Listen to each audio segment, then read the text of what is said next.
Hello दोस्तों, नमस्कार। आज फिर एक नई कहानी के साथ आप सबका अपने चैनल में स्वागत करती हूँ। आज की कहानी है श्रीमती मनु भंडारी जी के द्वारा लिखा हुआ कहानी सजा। तो चलिए आज की कहानी सुनते हैं। मेरे और मुन्नू के लिए एक लाइन तक नहीं लिखी थी, ना प्यार ना आने के लिए कुछ। पूरे साल में पप्पा का यह पहला कार्ड था और हमारे विषय में कुछ नहीं लिखा, जैसे उन्हें मालूम ही नहीं हो कि हम भी यहाँ हैं। क्या पप्पा ने अपने को इतना बदल लिया है? उन्होंने क्या बदल लिया है? शायद समय ने उन्हें बदल दिया है। उन्हें ही क्या, सबको बदल दिया। मैं क्या कम बदल गई हूँ? मुन्नू क्या कम बदला है? पता नहीं। अम्मा की क्या हालत होगी? ओह, इन 5 सालों में क्या कुछ नहीं हो गया। 26 अप्रैल, आज से 5 दिन बाद मैं जाऊंगी, जरूर जाऊंगी। कांत मामा ने तो हर सुनवाई के बाद यही लिखा है कि इस बार फैसला पक्ष में होगा। हे भगवान, ऐसा ही हो। पर रह रहकर मन कांप जाता है। पहली बार भी तो सब यही कहते थे, तब मैं एकदम नासमझ नहीं थी, फिर भी ज्यादा नहीं समझती थी। पप्पा और अम्मा तो हमेशा मुझे बच्चे ही समझते थे, इसीलिए शायद बड़ी ही नहीं हो पाती थी। इधर एकदम कितनी बड़ी हो गई हूँ, कानून की बातें समझने लगी हूँ। 7 आदमियों का दोनों समय का खाना बना लेती हूँ।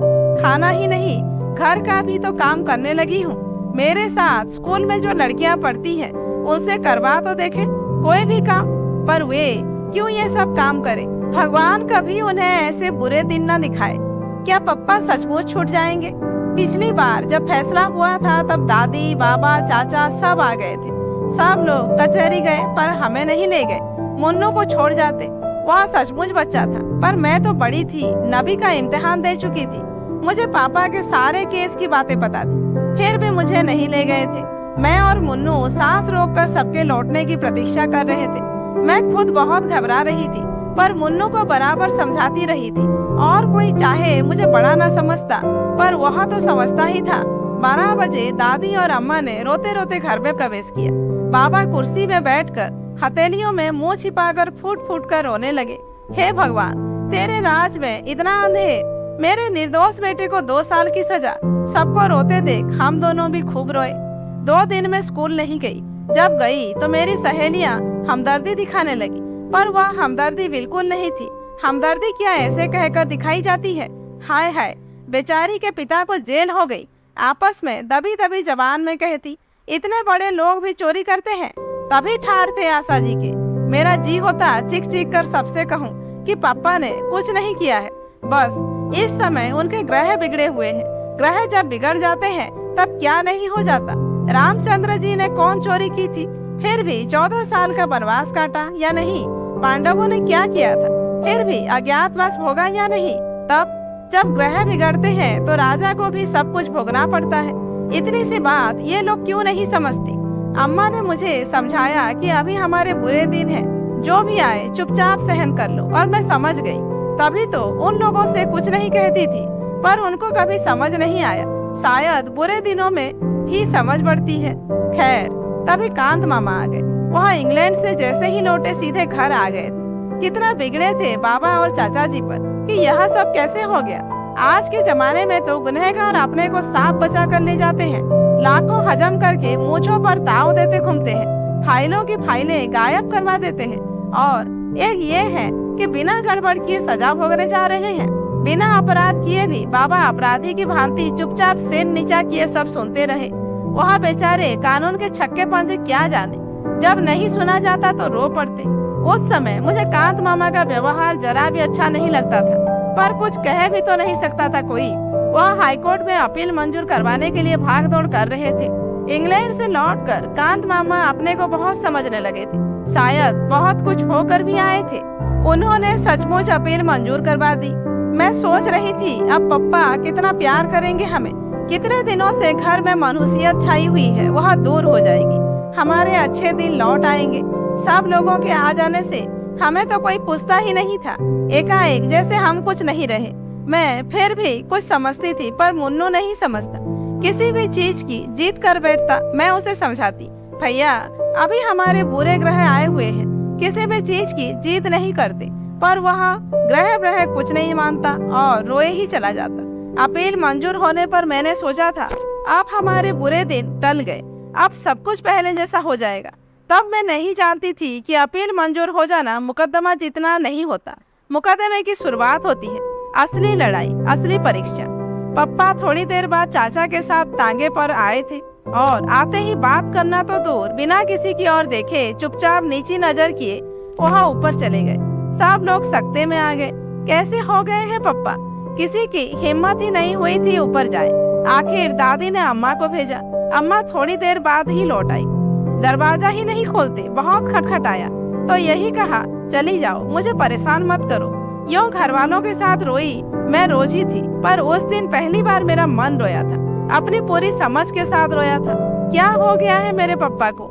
25 दिनों के बाद घर में घुसे और प्यार करना तो दूर रहा, हमारी ओर देखा तक नहीं।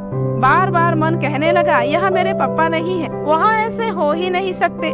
जेल वालों ने उन्हें बदल दिया है। एक अजीब सा भय मन में समाने लगा कि अब शायद पप्पा कभी प्यार नहीं करेंगे। और सचमुच उसके बाद मैंने कभी उनका प्यार नहीं पाया, आज तक नहीं। इस कार्ड में क्या वह एक पंक्ति भी हमारे लिए नहीं लिख सकते थे? यूं मैं उनकी इस उदासीनता और तटस्थता को समझती भी हूँ। शायद वह अब किसी से मोह नहीं रखना चाहते। कहीं फिर सजा हो गई तो? शाम को सब लोग ऊपर गए। दरवाजा तो खोला पप्पा ने, पर बात किसी से नहीं की थी। बस तकिए में मुंह गड़ाकर पड़े रहे थे। मुझे डर लग रहा था जैसे वहाँ रो रहे हैं, पर हमें तुरंत नीचे भेज दिया गया था। कितना कितना गुस्सा आया था उस समय। पप्पा हमारे हैं और ये सब इस तरह कर रहे हैं मानो हम कुछ है ही नहीं। पप्पा पर पहला हक मेरा है और वह भी सारी दुनिया में मुझे ही सबसे ज्यादा प्यार करते हैं। मैं मनाने लगी थी कि ये सब लोग जल्दी से जल्दी अलीगढ़ से चली जाए तो अच्छा हो। शायद तभी पापा पहले की तरह प्यार करेंगे सबके सामने। शायद उन्हें शर्म आती है।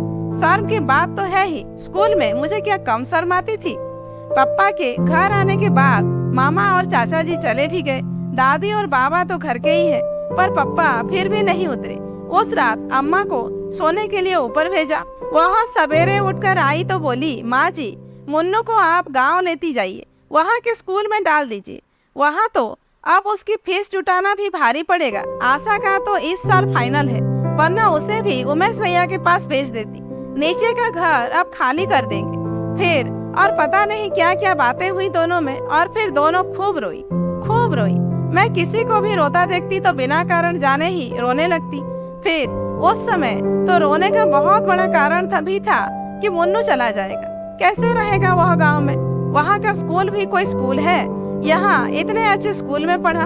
पप्पा वैसे चाहे सारे दिन चुपचाप पड़े रहे, पर इस मामले में कभी चुप नहीं रहेंगे। पर पप्पा कुछ नहीं बोले।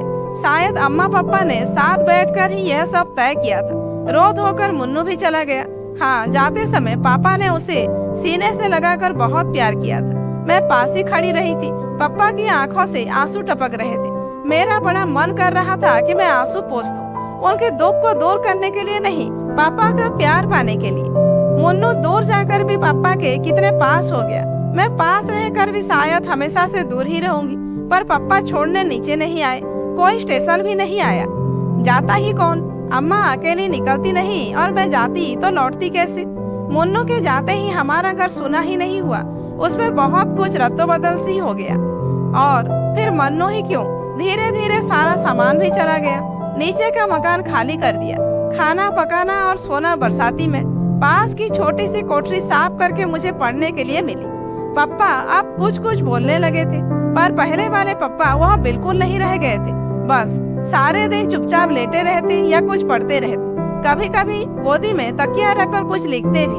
मेरा बड़ा मन होता था कि देखो वह क्या लिखते हैं, पर कभी हिम्मत नहीं हुई। कितनी ही बार पढ़ा था कि दुख में हिम्मत रखने वाले सच्चे वीर होते हैं। हंसते हंसते जो सारे दुखों को झेल जाए, वही सच्चा वीर पुरुष है। मेरा मन होता पापा को यह बात समझाऊं, पर क्या पापा यह सब नहीं जानते? फिर इस तरह मुंह छिपाकर तो वह पड़ा रहे जिसने सचमुच चोरी की हो। पापा को बाहर निकलना चाहिए, घूमना फिरना चाहिए। इस तरह रहकर तो वह सबके बीच अपने को अपराधी ही साबित कर रहे हैं। पर उन्हें कैसे समझाती? अपनी कोठरी में और कोई कष्ट नहीं था, पर भयंकर गर्मी के दिन और पंखा नहीं। रात तो जैसे तैसे छत पर कट जाती, पर दोपहर में तो छत पर बने ये कमरे भट्टी की तरह जलते थे। छुट्टियों के दिन बिताए नहीं बीत रहे थे। अपनी किसी सहेली के यहाँ जाने की इच्छा नहीं होती थी। पड़ोस तक मैं जाना छोड़ रखा था। दुख में कोई साथी नहीं होता, बस एक गांठ बांध रखी थी कि जब तक ये बुरे ग्रह टल नहीं जाते तब तक सभी को चुपचाप सहन करना है। जुलाई में बाबा की चिट्ठी आई। मुन्नू को छठवे में भर्ती करवा दिया है और वह खुश है। हम सब ने भी मान लिया कि वह खुशी होगा। ऐसा मान लेने में ही हम सबकी खुशी थी। साथ ही बाबा ने यह भी लिखा था कि शाम को उन्होंने एक दुकान में हिसाब लिखने का काम शुरू कर दिया। 25 रुपए मिलेंगे जिन्हें वह पापा के पास भेज देंगे। 50 रुपए उमेश चाचा जी भेजेंगे। मेरे सामने बाबा का बूढ़ा शरीर, झुकी कमर और दूध भरी आंखें घूम गई। इस बुढ़ापे में वह अब भी फिर से नौकरी करेंगे। अम्मा ने बताया कि इन 75 रुपए में ही उन्हें घर चलाना है। तब मुझे भी पहली बार पप्पा पर गुस्सा आया कि क्यों उन्होंने सस्पेंशन के दौरान मिलने वाली आधी तनख्वाह लेने से इनकार कर दिया। कितना समझाया था कांत मामा ने। चाचा जी तो एक तरह से नाराज ही हो गए थे, पर पप्पा की एक ही जिद, जब तक इस आरोप से मुक्त नहीं हो जाता ऑफिस से एक पैसा भी नहीं लूंगा। मैंने स्कूल की बस छोड़ दी। 3 मील पैदल ही जाती थी। धूप हो या बारिश, चेहरे पर सिकन नहीं लाती थी। कभी कभी सोचती, पापा को सस्पेंड हुए 2 साल 3 महीने हुए। इतने दिनों में आखिर कितना खर्च हुआ कि बैंक का सारा रुपया निकल गया। अम्मा के सारे गहने बिक गए और भी पता नहीं क्या क्या चला गया। वकील लोग शायद बहुत लुटेरे होते हैं। कभी सोचती, इससे तो पापा सचमुच ही ऑफिस का रुपया मान लेते तो अच्छा होता। कम से कम मुन्नू को तो अपने पास रख सकते और एक पंखा भी रख लेते। इस उम्र में चमड़ी जैसे उबली जाती है। ईमानदारी करके ही कौन बड़ा सुख मिल रहा है। अम्मा को पता नहीं क्या हो गया था कि भीतर ही भीतर सूखती जा रही थी। कहाँ तो कुछ नहीं करती थी और कहाँ अब सारा काम हाथ से करने लगी। पापा भी उनकी मदद करते थे। उस समय मुझे बड़ा अच्छा लगता था। उन दिनों अम्मा बहुत चिड़चिड़ी हो गई थी। एक दिन उन्होंने मुझे जरा सी बात पर पीट दिया। अपनी याद में पहली बार मार खाई थी और वह भी इस उम्र में। शरीर से ज्यादा मन आहत हुआ। चोट से ज्यादा इस बात का दुख था कि पापा बैठे देखते रहे पर कुछ नहीं कहा।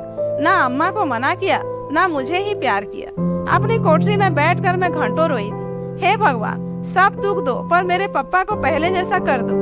वह पहले की ही तरह काम करेंगे तो सब कुछ मैं सह लूंगी। सुनवाई की पहली तारीख ही 6 महीने बाद की पड़ी थी। कांत मामा ने कोशिश तो बहुत की थी कि जल्दी जल्दी सुनवाई हो जाए और फैसला हो जाए, पर कानून कांत मामा की इच्छा से नहीं, अपनी रफ्तार से चलता है। वकीलों का सारा खर्च मामा ही कर रहे थे। जरूर मामी से छिपा कर रहे होंगे, वरना वह तो एक पैसा भी खर्च न करने दे। पहली सुनवाई बहुत अच्छी हुई थी। सर्दी में ठिठुरते हुए जब हमने यह खबर सुनी थी तो गर्मी की एक लहर ऊपर से नीचे तक दौड़ गई थी। घर की हालत बद से बदतर होती जा रही थी, खासकर अम्मा की। मुझे तभी लगता था कि कोई ऐसी बीमारी इन्हें लग गई है जो भीतर ही भीतर इन्हें खाए जा रही है। हाइजीन में रोग और उसके लक्षण बढ़ रखे थे और मुझे अम्मा के सारे लक्षण राजा लक्ष्मा के से लगते थे। सर्दी में वह जो ठंड खा गई तो 4 महीने तक खांसती ही रही। बाबा की चिट्ठी आई, हिम्मत रखना बेटा, बुरे दिन आते हैं तो सब तरफ से आते हैं, पर ये दिन फिरेंगे जरूर। भगवान के घर देर हो सकती है, अंधेर नहीं। दूसरी सुनवाई अप्रैल में हुई। तारीखें जल्दी मिलती ही नहीं थी। पप्पा को छूटे साल हो गया था और अभी केवल 2 सुनवाई हुई थी। इतने दिनों बाद ही यदि सुनवाई हुई तो 1 साल और लग जाएगा। मेरा मन कांप जाता था। लगता था अब ऐसे दिन नहीं काटे जाते। मुन्नू गांव में, पप्पा बरसाती में, मैं कोठरी में और अम्मा खाट पर। कैसे मैंने मैट्रिक का इम्तिहान दिया था मैं ही जानती हूँ। फिर भी 2nd डिवीजन में पास हो गई। कोई खुशी मनाने वाला नहीं था। सबके मन ऐसे मर चुके थे कि किसी बात की खुशी होती थी न रज। जुलाई में नई समस्या आई। गांव में तो केवल मिडिल स्कूल ही था। मुन्नू का अब क्या हो, मेरा क्या हो। यहाँ कॉलेज में जाने का तो प्रश्न ही नहीं उठता था। मैं जानती थी कि बच्चों को पढ़ाना तो दूर, 75 रुपए में साथ रखकर खिलाना भी मुश्किल था। बाबा ने मुन्नू को सीधे उमेश चाचा के पास भेज दिया और खबर कर दी। यहाँ की स्थिति वह जानते थे। पप्पा को पत्र पढ़कर सिहर उठी। अम्मा बहुत रोई। मैं छोरे को बेपनाह ही रख लेती। वहाँ क्यों भेज दिया? एक बार उसे मुझसे मिला तो देते। लीला का स्वभाव कौन नहीं जानता। मेरा बच्चा सहम कर मर जाएगा। 2 दिनों तक वह रोती रही। पप्पा अपराधी की तरह चुप बैठे रहे। अम्मा क्यों रोती है इस तरह? पप्पा यदि कुछ कर सकते तो क्यों नहीं करते? 2 दिनों बाद वह बोली, मैं सोचती हूँ आशा को भी वही भेज दो। वही कॉलेज में भर्ती हो जाएगी। मैं समझ नहीं पाई कि अम्मा व्यंग कर रही है या, पर अगले वाक्य ने ही सारी बातें साफ कर दी। लीला का स्वभाव तो तुम जानते ही हो। आशा मुन्नू के पास रहेगी तो उसे तसल्ली तो रहेगी, रोने को एक गोद तो रहेगी। और अम्मा खुद फूट फूट कर रोने लगी थी। उमेश भैया को लिख देना, जो भी वह खर्च करे हम पर कर्ज ही समझे, मैं उनकी पाई पाई चुका दूंगी। भगवान कभी हमारे दिन भी बदलेगा ही, नहीं तो अपने को बेचकर उनका कर्ज अदा करूंगी। पर मेरे बच्चों पर थोड़ा रहम करे, ये दुखियारे यूं ही अनाथ हो रहे हैं, थोड़ा प्यार इन्हें भी दे, थोड़ा लीला को भी समझा दे। कांत मामा अपने किसी काम से दिल्ली आए थे, लौटते समय अलीगढ़ भी उतरे। अम्मा ने उन्हीं के साथ मुझे इलाहाबाद भेज दिया था। कांत मामा ने एक बार कहा जरूर था, कलकत्ता भेज दो, वहाँ पढ़ लेगी। पर क्या मैं पढ़ने जा रही थी? पढ़ना तो बस यूं ही था। मुझे तो मुन्नू को तसल्ली देनी थी, वह रोए उसे अपनी गोदी में रुलाना था। और उस दिन मैं सचमुच बड़ी हो गई थी, अम्मा की तरह बड़ी। पर घर छोड़ते समय सारे बड़प्पन के बावजूद फूट पड़ी थी। अम्मा की हालत देखकर घर का अधिक काम मैंने संभाल रखा था। अब क्या होगा? इस हालत में अम्मा कैसे सब काम करेंगी? रोज रोज के बुखार ने उन्हें हड्डियों की ठठरी बना दिया था। पर अम्मा को तसल्ली देने वाला पप्पा है, रोने के लिए पप्पा की गोदी है। मुन्नू तो वहाँ अकेला है। अभी मेरी सबसे ज्यादा जरूरत मुन्नू को ही है। रास्ते में कांत मामा ने मुझसे पूछा था, शारदा को रोज बुखार रहता है, किसी डॉक्टर को दिखाया या नहीं? नहीं। और मुझे रोना आ गया। रोते नहीं बेटे, अब बहुत जल्दी ही सब कुछ ठीक हो जाएगा। पप्पा ने तो कई बार कहा था कि दिखा दो, पर अम्मा मानती ही नहीं। कहती है डॉक्टर झूठ मूठ को बहम डाल देते हैं। मामा चुप हो गए। मामा क्या समझते नहीं? अम्मा इसलिए नहीं दिखाती है कि डॉक्टर और दवाई का खर्च कहाँ से आएगा। वे लोग तो टॉनिक और दूध फल बता देंगे, आराम करने और खुश रहने को कह देंगे। बोलो यह सब हो सकेगा 75 रुपए में? मुझसे पूछो। इन दिनों मैंने हिसाब चलाया है, एक एक चीज गिना सकती थी, पर उनसे क्या कहती। वकीलों का सारा खर्च तो वह कर ही रहे थे, और वकीलों पर कितना खर्च होता है क्या मैं जानती नहीं? मुन्नू मुझे देखते ही चिपट पड़ा था और रो दिया था। मुझे भी रोना आ गया था। चाची ने कुछ कहा जरूर था, पर अपने ही रोने में हमने सुना नहीं। मुन्नू को गले लगाकर मुझे कैसा लग रहा था मैं नहीं बता सकती। इतना जरूर लगा कि उसे सचमुच किसी गोदी की जरूरत थी, किसी सहारे की। मैं चाची से बात कर रही थी, उन्हें मेरा आना अच्छा नहीं लगा था, वह साफ था। पर मैं ही कौन अपनी इच्छा से आई हूँ। मुन्नू का रंग काफी सांवला पड़ गया था, चेहरा सूख कर मुरझा गया था और आंखें बड़ी सहमी सहमी सी थी। लगा बहुत डर कर दब कर रहता है शायद यहाँ। घर में तो कितना उधम करता था, इतना सा बच्चा। कैसे उसने अपने आप को बदला होगा, दबाया होगा। देखा उसका काम था साल भर के बिट्टू को खिलाना। सारे दिन वह उसे गोदी में टांगे टांगे फिरता। कब वह पढ़ता होगा, कब वह होमवर्क करता होगा। रात को जब वह सोने मेरे पास आया तो धीरे से बोला, दीदी कल मुझे बुढ़िया के बाल खिलाना। टिल्लू और पम्मी रोज खाते हैं, चाची उन्हें पैसे देती है और कहती है छिप कर खा लिया करो, पर वे सामने ही खाते हैं। एक दिन टिल्लू मुझे चिढ़ा कर खा रहा था, मैंने उसके बाल छीन लिए। उसने चाची से शिकायत कर दी। चाची ने मुझे बहुत मारा। चाची बहुत जोर से मारती है। और वह फिर सिसकने लगा। मैंने उसे प्यार किया और कहा मैं अपने भैया को बाल खिलाऊंगी, पर मेरा मन भीतर तक सिसक पड़ा। हम बड़े हैं, हम सब समझते हैं और सह भी सकते हैं, पर यह बेचारा सिसक पड़ा। समझ तो गया ही होगा, पर सहे कैसे? पहली रात को ही मैंने संकल्प किया मैं कॉलेज नहीं जाऊंगी, घर का सारा काम मैं करूंगी, जिससे चाची को पूरा आराम मिले और उनका गुस्सा ठंडा रहे। चाची कुछ भी कहेंगी तो चूं तक नहीं करूंगी। वह प्रसन्न रहेंगी तो मुन्नू सुरक्षित रहेगा। मुन्नू को रात में बैठा कर पढ़ाया करूंगी। मैं चाची से जल्दी उठकर सबके लिए चाय बना देती, फिर जल्दी से टिल्लू और पम्मी को तैयार कर देती, तब नाश्ता देकर तीनों बच्चों को स्कूल भेज देती। नाश्ते की प्लेट देखने चाची जरूर आती। शायद उन्हें यह वहम रहता था कि मैं मुन्नू को कुछ ज्यादा या अच्छा न खिला दूं। चाचा जी तारीफ करते, तुम तो बड़ी होशियार हो आशा, इतना काम कर लेती हो। चाची तुरंत कहती, मैं जब इतनी सी बड़ी थी तो 12 जनों का कुनबे को संभालती थी, आध आध मन के पापड़ मंगोड़ी करती थी।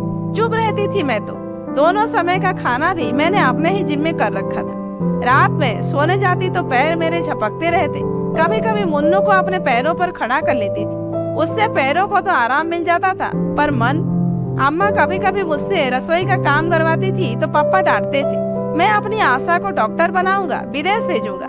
यह भटियार खाना करवा कर क्या मुझे अपनी बिटिया की जिंदगी खराब करनी है? यही वाक्य हवाओं में तैर कर कमरे में घूमता रहता, गूंजता रहता। धीरे धीरे आदत पड़ गई तो पैरों का दर्द बंद हो गया और मन भी सुन्न होता चला गया। मैंने अम्मा को नहीं लिखा कि मैं कॉलेज में भर्ती नहीं हुई हूँ। लिखने के लिए चाची जी ने मुझे 4 पोस्ट कार्ड दिए थे और बताया था कि हर महीने 4 कार्ड मिलेंगे। उसमें मैं अपने कुशल समाचार भेज देती थी। बस रात दिन काम करके मैं चाची के क्रोध को संभाले रहती। आराम पाकर मुझ पर वह कुछ कुछ प्रसन्न भी हो गई थी, पर उनका हाथ जब तक उठ जाया करता था। अपने बच्चों पर भी, मुन्नू पर भी। उनके बच्चे आदी थे, सो मार खाकर भी हंसते और भाग जाते। फिर वे मार खाते थे तो प्यार भी पाते थे, पर मुन्नू सहम जाता था, भीतर ही भीतर सिसकता। बड़ी करुण नजरों से वह मुझे देखता, पर भीतर से कट कर भी मैं ऐसे अवसरों पर कुछ नहीं बोलती। सोचती, यो मार खा खा कर मुन्नू या तो बेहद ढीठ हो जाएगा या जड़। पापा और अम्मा तो कभी हाथ भी नहीं लगाते थे हमारे। अकेले में मैं उसे प्यार कर लेती, समझाती, थोड़े दिनों की और बात है भैया, फिर हम अपने घर चलेंगे, अम्मा और पापा के पास। बस पता नहीं वह समझता भी था या नहीं, पर मेरा मन सबसे ज्यादा दुखी होता जब चाची गुस्से में कहती, ऑफिस के 20,000 गायब करके गाड़ दिए और हमारा खून चूस रहे हैं। ये हमारे बड़े हैं, लानत है ऐसे बड़प्पन पर। मैं सोचती, क्या सचमुच चाचा जी यही सोचते हैं कि पापा ने रुपए मारे हैं? यदि आज उनके पास पैसा होता तो क्या हमें यूं छोड़ देते और अपने सारे पिछले दिन आंखों के आगे घूम जाते? कितना प्यार करते थे पापा, कितना। मैं चाहे कुछ भी लिखूं, पर क्या वह जानते नहीं कि हम पर यहाँ क्या गुजर रही है?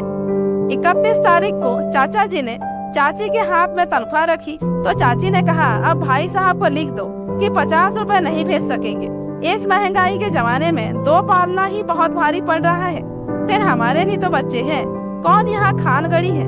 बात ठीक थी, पर मेरा मन कांप गया। चाचा जी रुपए नहीं भेजेंगे तो क्या होगा? 25 रुपए महीने में क्या होगा?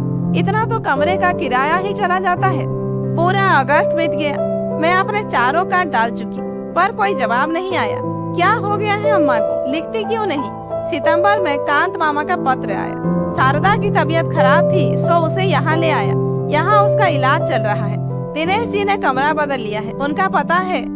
किस्मत के अलावा क्या कहूँ कि तारीख जल्दी नहीं मिलती। 3री तारीख इसी महीने के आखिर में पड़ी है। सुनवाई पर जाऊंगा, तुम घबराना मत, भगवान सब ठीक करेंगे। गर्मियों तक कुछ ना कुछ अवश्य हो जाएगा। तो पापा अकेले रह गए।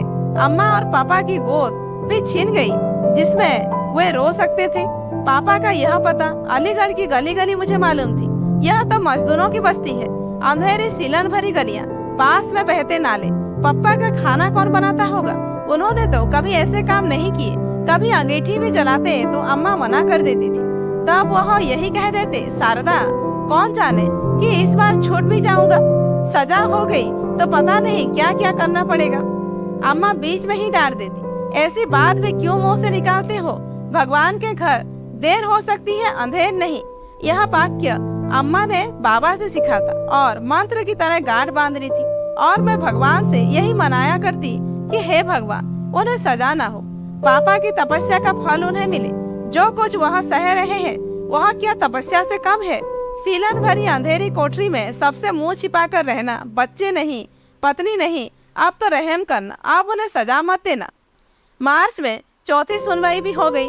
कांत मामा की चिट्ठी आई कि फैसला पक्ष में होगा। केस की पैरवी बहुत अच्छे ढंग से हुई है, बस फैसले की तारीख पड़ जाए जल्दी से। मैं बैठी बैठी दिन गिनती। पापा को सस्पेंड हुए 4 साल हो गए। इन 4 सालों में क्या कुछ नहीं हुआ। भगवान देर तो बहुत की, पर अंधेर मत करना। यूं यह देर भी अंधेर से कम नहीं, पर और अंधेर मत करना। मुन्नू और टिल्लू अपना अपना रिजल्ट लेकर आए। टिल्लू सब विषयों में पास था और मुन्नू एक विषय में फेल होकर प्रमोट हुआ था। चाचा जी ने टिल्लू को प्यार किया। मुन्नू पास खड़ा आंसू भरी आंखों से टुकुर टुकुर ताकता रहा। चाची ने कहा, फेल हो गया ना, पढ़ने लिखने में मन लगाओ मुन्नू साहब, तब टिल्लू की तरह पास होगे। सारे दिन बैठे बैठे टसुए बहाने से पास नहीं हुआ जाता।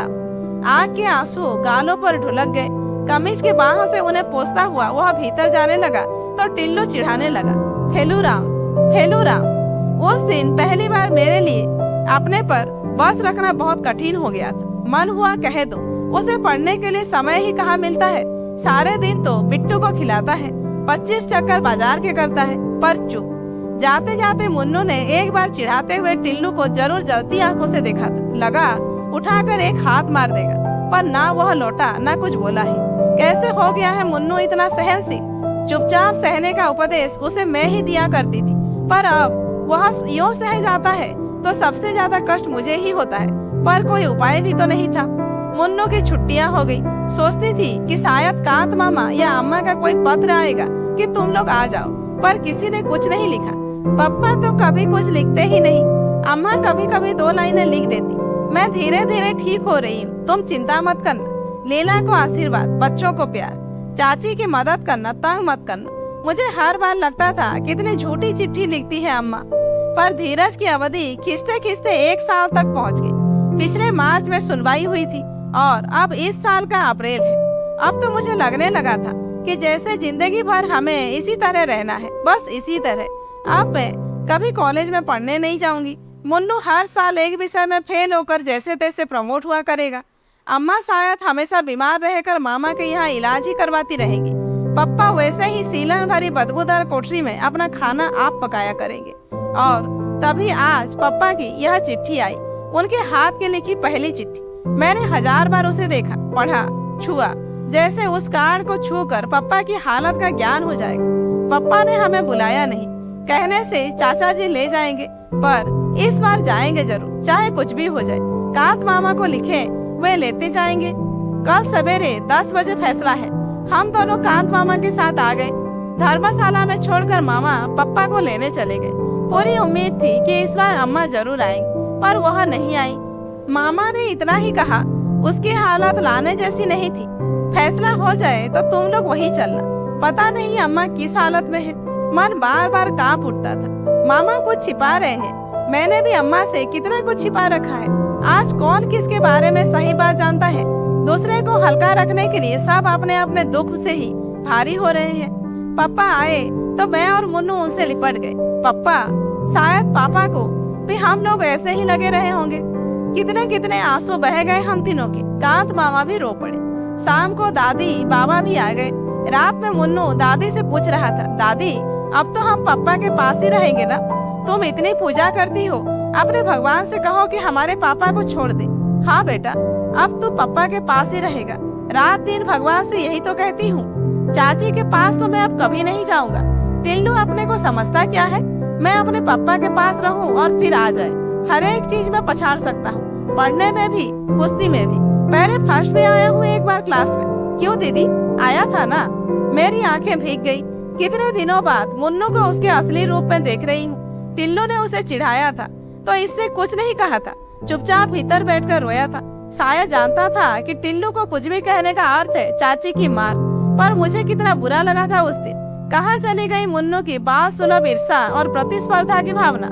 क्या इतनी सी उम्र में हम लोग सब कुछ सहने के लिए ही बने हैं? मुन्नू दादी की खाट पर ही सो गया। मुझे बिल्कुल भी नींद नहीं आई। कल फैसला है, हम सब की किस्मत का फैसला। कांत मामा बहुत आश्वस्त है, पर पप्पा के चेहरे पर तो कोई भाव ही नहीं। फैसला हो गया। मैं भी कचहरी गई थी। इस बार किसी ने रोका भी नहीं। वहाँ खास भीड़ नहीं थी। पप्पा में भले घर वालों के सिवा किसे दिलचस्पी हो सकती है। पप्पा कटघरे में खड़े थे। हम कुर्सियों पर बैठे जज साहब के आने की प्रतीक्षा कर रहे थे। जज साहब आए तो बाबा ने आंखें मूंद ली। अम्मा का सिर नीचा था। वह जरूर मन ही मन प्रार्थना कर रही होंगी। मैं मुन्नू का हाथ कसकर दबाए बैठी थी और मुझे लग रहा था कि अब और देरी होगी तो मेरी सांस भी घुट जाएगी। कानूनी भाषा में जज साहब ने क्या क्या कहा मुझे समझ में नहीं आया, पर आखिरी वाक्य समझ में आ गया। मुजरिम को रिहा किया जाता है। मैं मुन्नू का हाथ हवा में उछालकर एक तरह से चीखी पड़ी, मुन्नू पापा रिहा हो गए, रिहा हो गए।